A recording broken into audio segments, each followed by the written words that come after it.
Hi guys, well round 9 is in the books. Round 10 is obviously a week away. We've got the rep round. So we're going to look at round 9 and have a quick look into round 10, plus the Parramatta saga that's been across the league headlines today. Just before I start, apologies for the outfit. I've just been schooling Sedavi in squash and Reg. Okay, we're going to kick off with the Penrith and the Raiders game. Now, I watched this game and I thought it was a great game, very entertaining, but the Panthers should have won this game, probably by more than 1 point. I don't know what you guys thought of that field goal at the end. Obviously, I don't know about the bunker's really causing a few issues. It shouldn't have been ruled on. I think if it's a field goal, it's a field goal. Obviously, they had the 2 defenders there, which is not in the rules. Probably should have been a Canberra penalty, but you shouldn't really be ruling on that kind of thing. So I'm fine with that being given a field goal. I'm happy that the Panthers won, mainly because I had them in a multi, and I look forward to the next week. The other game I just wanted to talk about was the Sharks and the Broncos game. Now, wasn't this a tale of two halves? The old saying. The Sharks just blew the Broncos off the field in that first half. I know Wayne Bennett's come out and said that his players were focused on rep round and other things like that, but I think the Sharks deserve a lot more credit than what they were given. I think they played, as people have said, probably the best half of football the Sharks have played in God knows how long, and I think they deserve the credit for that.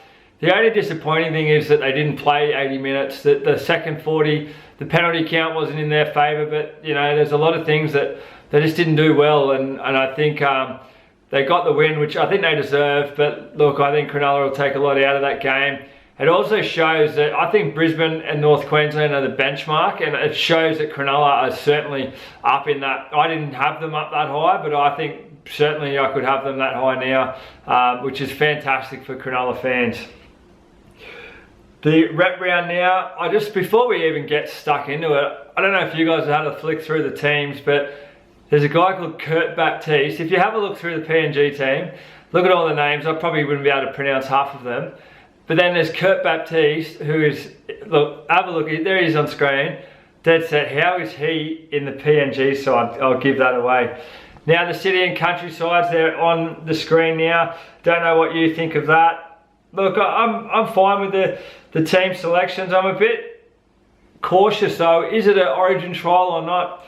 I'll tell you what, Jared Croker, just watching him play the Penrith and the Raiders game on the weekend, he's a fantastic player. I don't think he'll ever play above city country, but geez, he's a good club player. He did a really good job, and I mean, he's the captain there now. He'll probably be one of the highest point scorers in the club up there with Mal, and look, great player. But yeah, I think the countryside looks pretty solid. I don't know who they're going to play in the halves there. I guess Jack Bird and Maloney, which is interesting. But yeah, and then City, you've got the other one, other Sharks player Townsend there. Gutherson must be going to play fullback. There's some interesting selections there. I'm not really sure. The one I found funny was Ryan Madison. I would say Ryan Madison's probably played 2 first grade games, and Freddie's managed to squeeze him into his city team. So you tell me what's going on there. It seems like Roosters helping Roosters, maybe a little bit of money in the back pocket from Politis. The test teams, the Australian team, well, I discussed that last week. I'm not really happy with that at all. I think Mal's doing, well, Kevy a little favour picking the Queenslanders in that team. I don't think that's good at all.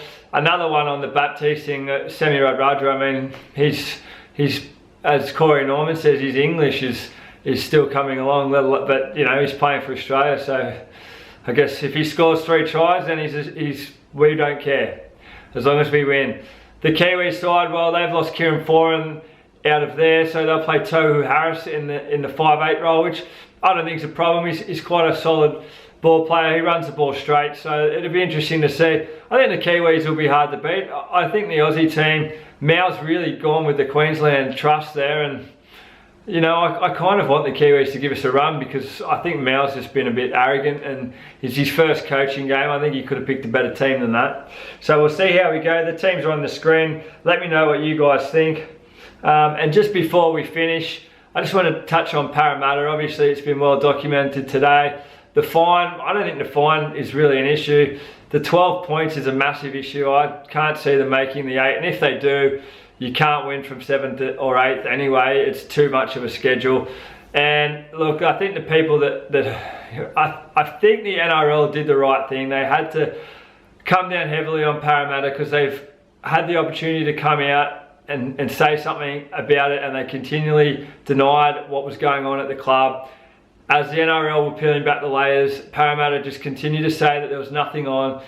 The way they did it was so very sneaky, inflating the prices to pay the players. I just think that they knew what they were doing, obviously, and the people that pay for this are the players that are there now who weren't playing when these payments went on, and the fans who have stuck through the club with the club, and unfortunately they're the ones who have, you know, ridden the highs this year, and now they have to ride the lows as well. So the board members have obviously been stood down, and I'm not sure, hopefully they don't lose too many players out of this, but it is quite disappointing the way that it's all panned out for Parramatta.